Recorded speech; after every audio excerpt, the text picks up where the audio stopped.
Severe weather brings much needed rain to Oklahoma. How will all the moisture impact the wheat crop and pasture? Grab your cup of coffee because SUNUP starts right now.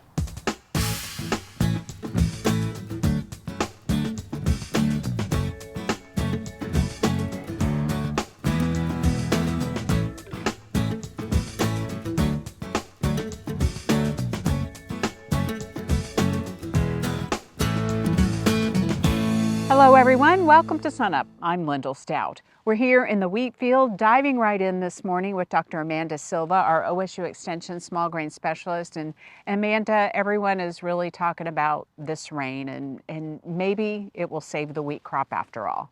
Yes, it was a very important rain for our small wheat and for the fall season. So it's gonna really save the crop for that wheat that had emerged. It's gonna help with the wheat that is about to emerge and hopefully helping some situations that we were not able to plant because it was too dry. And so hopefully it's gonna help us to finish up planting in some parts of the state as well. We talked about drought week after week after week. So what are you hearing now from producers and what are you telling them depending on whether they planted or whether they have wheat that needs to emerge or some that has already emerged? What's kind of the guidance? Kind of all over the place. It's all over, but what I'm hearing it's the amount of rain that we received, which was very high in some places, like about I think up to 7 inches of rain. Even Panhandle got a little bit as well.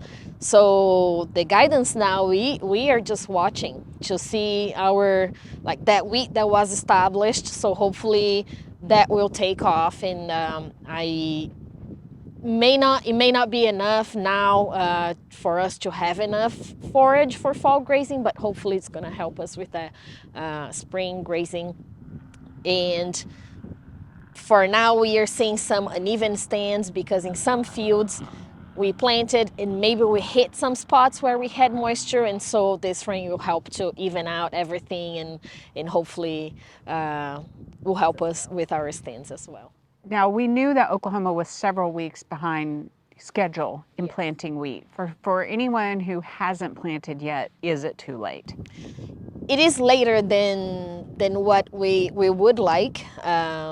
Now we are talking about grain only, but it's still fine. So our research that we have discussed here before is showing that we still have some time to plant and to produce good yield. So in fact, that's what we are doing in the program now. So the plots that we were not able to plant earlier, so we are planting now, and some we are actually planting now just as for research purposes. So Oklahoma, you mentioned the dual purpose a little bit. Can you expand on that? Oklahoma is a big dual purpose grazing wheat pasture state. Maybe now we could have some hope for maybe after the holidays of being able to graze. Yes, that's our hope. So that drought was really is slowing down our forage growth, and so it was. It will have a hit on our fall forage production, but hopefully this rain now will save some of our crop, including our forage crop for dual purpose producers. This is a busy time of year for you as well, getting your research organized around the state. How's that going?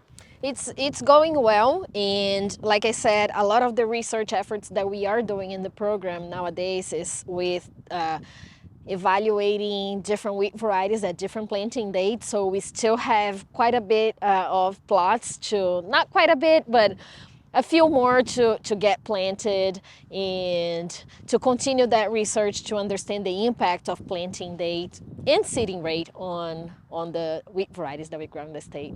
Last but not least, a few weeks ago we had talked a little bit about scouting for fall armyworms. What are we seeing now, if anything? No, we are not seeing anymore. At least I'm not hearing anymore from our producers and county extension educators. So it it shouldn't be a problem anymore, but we'll keep our ears out, our eyes out, just in case. Yeah. Okay, wonderful. Amanda, thanks for the update. It's good to be able to talk about the rain at long last. Yes, it is great. It was really a saving rain for our wheat crop. All right, we'll see you again soon. Thanks a lot.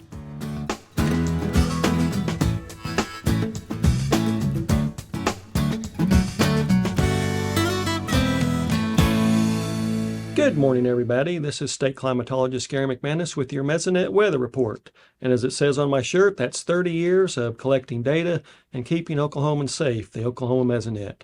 Now, we talked the last time about just need some rain. We'll have a much different drought picture, and that's exactly what happened. Let's get right to the new Drought Monitor map and see those improvements. Well, it's pretty simple looking at this map. We still have some areas of severe drought. We don't have any more of that extreme red drought on the map.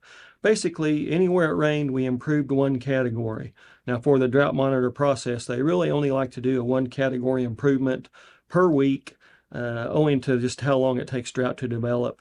But we should see some more improvements next week if we get more rainfall, and that's certainly in the forecast. And take a look at this 7-day rainfall map. Lots of 6, 7, 8 inch amounts there on the Mesonet map, even as much as 9 inches. And this includes that rain at the end of October. So this is a much different map than what we saw previously. And if we take a look at the 30-day from departure from normal rainfall, we're going from one of the driest last 30 days on record to now pretty wet last 30 days on record. In fact, it's top 15 dating back to 1895. But you can see lots of surpluses over the last 30 days. And again, that's all due to the rain over the last week. And we have surpluses of 3, 4, as much as 5 inches, and that's certainly better than where we were previously, and that's why we have those improvements on the Drought Monitor map. Just for your memory, take a look at this consecutive days with less than a quarter inch of rainfall map from the end of October. Lots of places that had gone almost 40 days without a significant rain. Some places had gone as much as 80 days without a significant rain. Now look at the one from current, and we see that map is totally reset, and that's again one of the reasons why we have a much better drought picture and hope for an improving drought picture next week as well. And one of the things we look for when we have a good rain and a drought is how does it improve the impacts?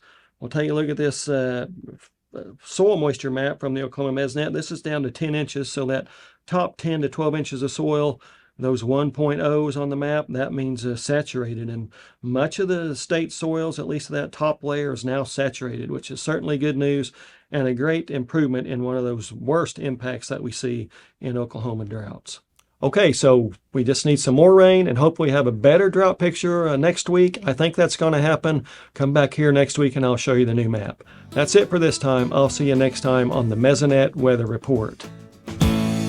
Nothing beats something warm to drink on a cool morning. And sometimes a little cup of coffee is all that's needed to bring people from all walks of life together. SUNUP's Elizabeth Hokett picks it up from here. Coffee and community. Great by themselves, but even better together. That's what Amelia Winans, known by her customers as Millie, is all about. Millie is, she's just sunshine.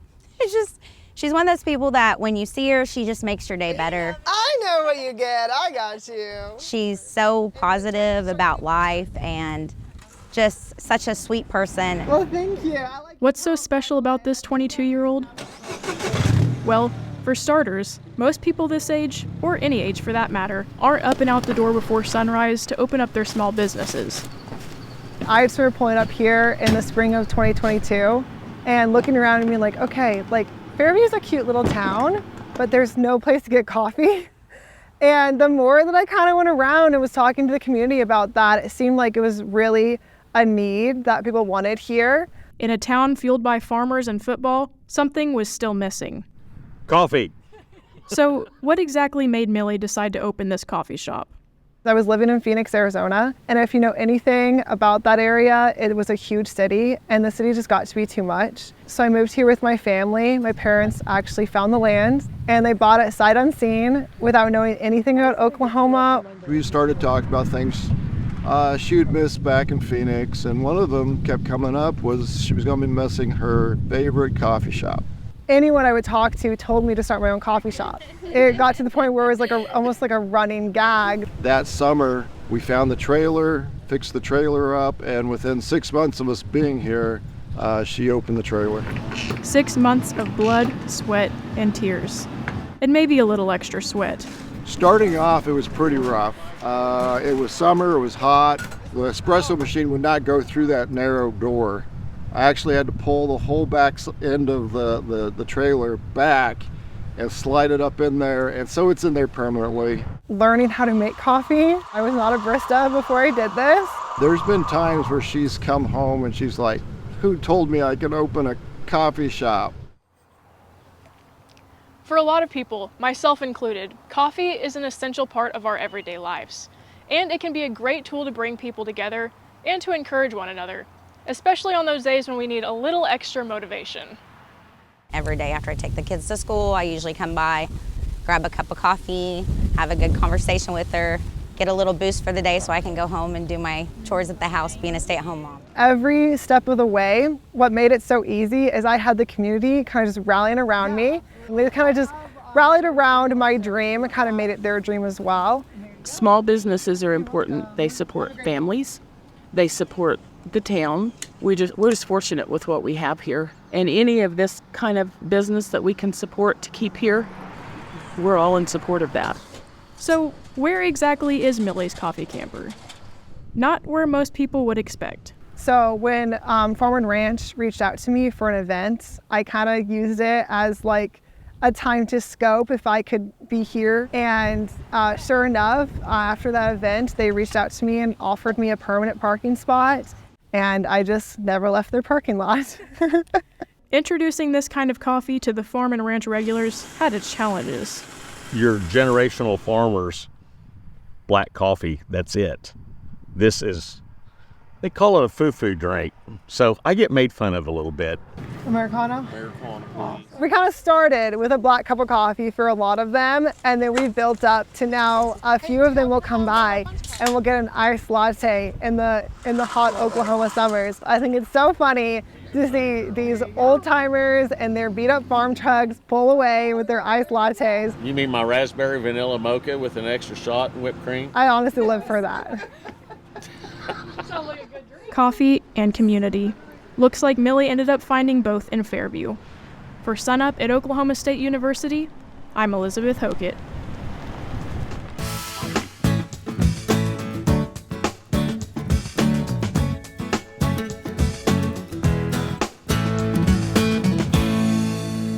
We're joined by our ag economist, Dr. John Michael Riley, to look at the crop markets. And I think the big thing on everyone's mind is talking about the rain we've seen. It's been a while, hasn't it? It's been a while since we've been able to have that conversation. And yes, a great weekend with a lot of storms rolling through the state.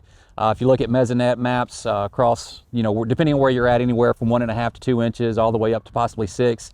In my little spot in north central Payne County, we got right at 6 inches, which is spot on with those maps. And obviously it's a blessing. Some of it came down pretty hard at times, which may be a curse in the midst of those blessings, but certainly a blessing nonetheless. If you look at maybe where we've been prior to that, we have a lot of apprehension about where we're at with our wheat crop for sure. Most of the corn is harvested. We're still harvesting beans right now, so could possibly put a little bit of damper on that harvest for a few days.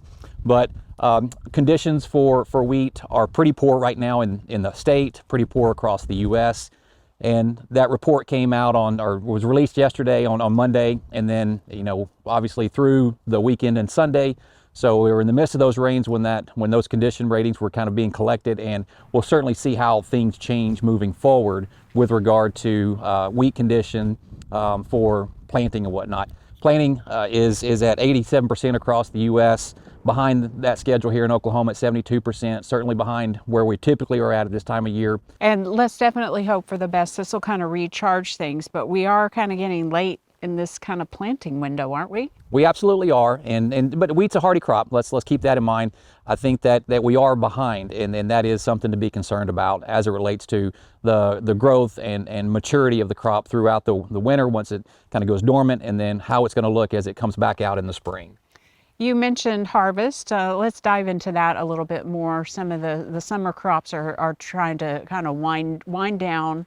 What are you seeing there? So across the U.S., 91% of the crops harvested for corn, 95% here in Oklahoma. Soybeans, 94% harvested across the U.S. Again, we're behind that. We're 49% here in Oklahoma. So that's the one I think we're going to be watching as it moves forward here in the state, is how soybean harvest, handles the rain and how the crop looks coming out of it. With all this in mind, what are the markets telling you right now? Well, the markets have been down. They've stayed down. We kind of got a little bit of reprieve coming into October, and a lot of that fell off throughout the month of October.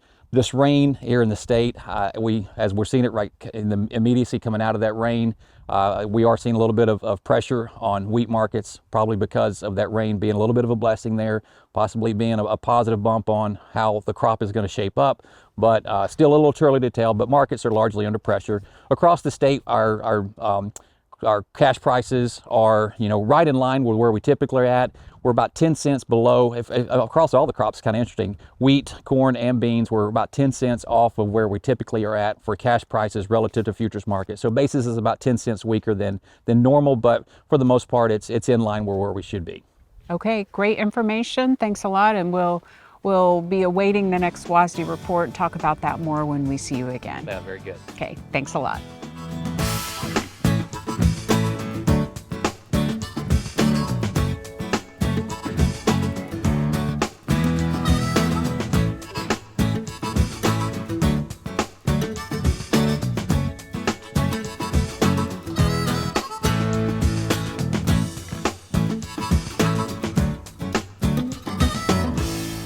Good morning, Oklahoma, and welcome to CAF Corner. This week's topic addresses a question I've had from a few producers in the past few weeks, and we're going to talk about the fundamental difference between a weight per day of age measurement and an average daily gain measurement, and what they tell us, and we'll take a look at some anecdotal evidence on some of the pen heifers and potential pen bulls that we're feeding here at the Purebred Beef Cattle Center at OSU to potentially exhibit down at Cattlemen's Congress in January is just a normal range of what we're seeing. So first of all, what is weight per day of age? We basically weigh the animal. We take their birth weight into account relative to how old they are in days right now, and we divide those days into their weight. Average daily gain, on the other hand, is actually taking a look during a given amount of time or a given test period, just taking the initial weight that we put cattle on feed, taking their weight when they come off feed, and dividing the amount of days that they were actually growing to look at an average daily gain. Both these measures are going to be based on the environment that the cattle are growing in, what the weather is like, what kind of plane of nutrition is being provided for them, as well as just their genetic potential to grow. Average daily gain, as opposed to weight per day of age, is going to be influenced more by the pre-weaning or the pre-testing period, plane of nutrition, how much they got fed, which is going to influence the compensatory gain that they might have during that actual gain test period. So what is normal? What do we expect to see? We'll just use an example. We've got 4 heifers, 4 bull calves. They're all born from mid-January to the end of February.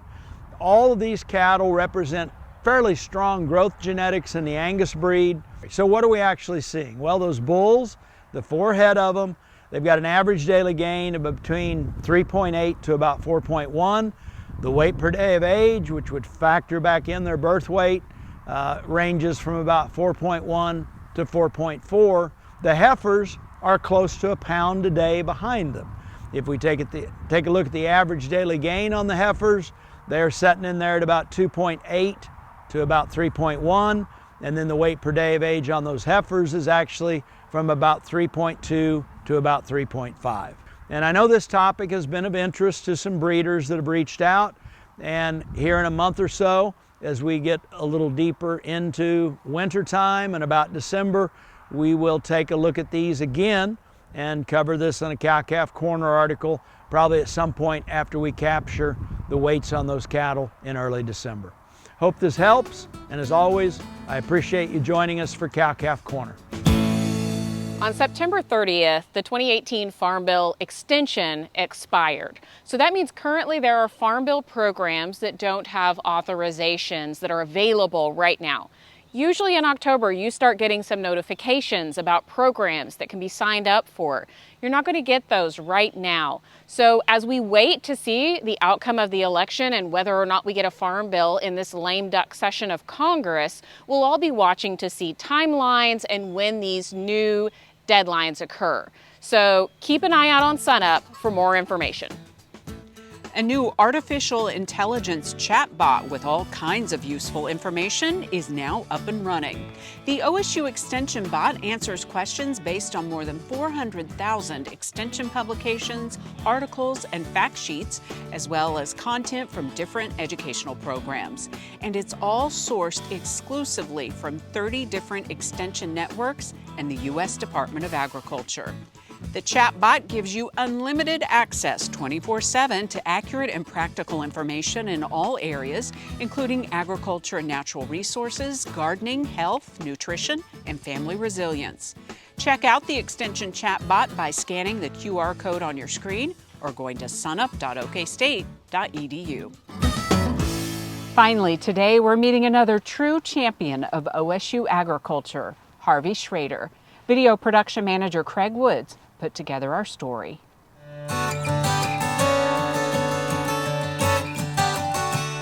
Harvey's a great guy. Always has cotton, agriculture, and rural Oklahoma at his heart in all that he's ever done his whole life. Just a good farm boy. Grew up, wanted to make the place better than what he left it, and spent his life trying to do it. I believe that he did. Harvey Schroeder planted his first cotton crop at the age of 14. Harvey graduated from a small rural school in Tillman County. When I graduated from Weaver, I came to OSU because I had seen OSU in 4-H. We came up here to round up a couple of times and I really liked it. And I wound up here for 2 semesters. He was already dating Joyce, whose family was also in cotton production. As much as he liked OSU, Harvey would not graduate a cowboy. Tuition at Oklahoma State was $7.50 an hour. Down there where she'd been going at Southwestern, it was $5. So we went to where it was $5. Both would go on to become educators, with Harvey teaching science classes in Tipton and Davidson. Really enjoyed it, but I just really couldn't make enough money to live on it. So I left there and took up farming. Well, yeah, you could farm if you had a wife with a good job in town. While Harvey became a full-time farmer, he continued to teach, becoming active in educating the public and politicians about cotton. I truly believe if you don't go tell your story, nobody else is going to do it for you. Harvey was elected to the board of the Oklahoma Cotton Council, but his fellow producers wanted him to serve in a larger role. We needed a leader. I resigned my position on the board and put my name in the hat and was elected for the executive director of Oklahoma Cotton Council. I've been around it about 20 years. When I retired, 17, 18 of those was as the director. Former Senator Mike Schultz served 12 years in the Oklahoma State Senate and now oversees the OSU Southwest Research and Extension Center in Altus, Oklahoma. As we've gone through the last 15 years, cotton production has spread back across the state. So Harvey was instrumental in carrying cotton's message to those new growers, those new producers. We planted probably 600,000 acres. We'll probably harvest a little less than 300,000. Harvey served on several committees with the National Cotton Board and was instrumental in creating the Committee for Advancement of Cotton. Probably one of the neatest things we did legislatively is the module trucks that haul cotton from the field to the gyms. They're a unique animal. to cotton. I got with Senator Mike Schultz, and we wrote the bill to make module trucks farm equipment. It made a big difference on the tags and the expense for the farmer when he was hauling his own cotton. It was difficult to get that in because I had one senator and 2 representatives that had basically seen a cotton patch. Andy brought his experience to OSU, serving on the Dean's Advisory Committee. Harvey was one of the very first people to show up to my office when I started in this new role, and he brought me a cotton bale, which I really appreciated. Somebody that spent a lot of summers hoeing cotton weeds in West Texas, that he brought that connection to my background and brought it here to Oklahoma State University and invited me to partner with the industry here at Oklahoma State. And I'll always appreciate Harvey being one of those first people to be a bright, sunny welcome here back at Oklahoma State. Joyce and Harvey now live in Stillwater, close to his adopted alma mater. I love OSU, even though I didn't graduate here. It has a feel like home. Celebrating Harvey Schroeder, 2024 champion for OSU Agriculture.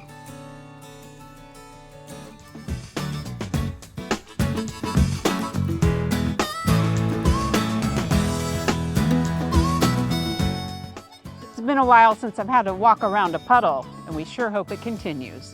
And that'll do it for our show this week. Remember, you can see us anytime on our website and follow us on YouTube and social media. I'm Lyndall Stout. Have a great week, everyone, and remember, Oklahoma agriculture starts at sunup.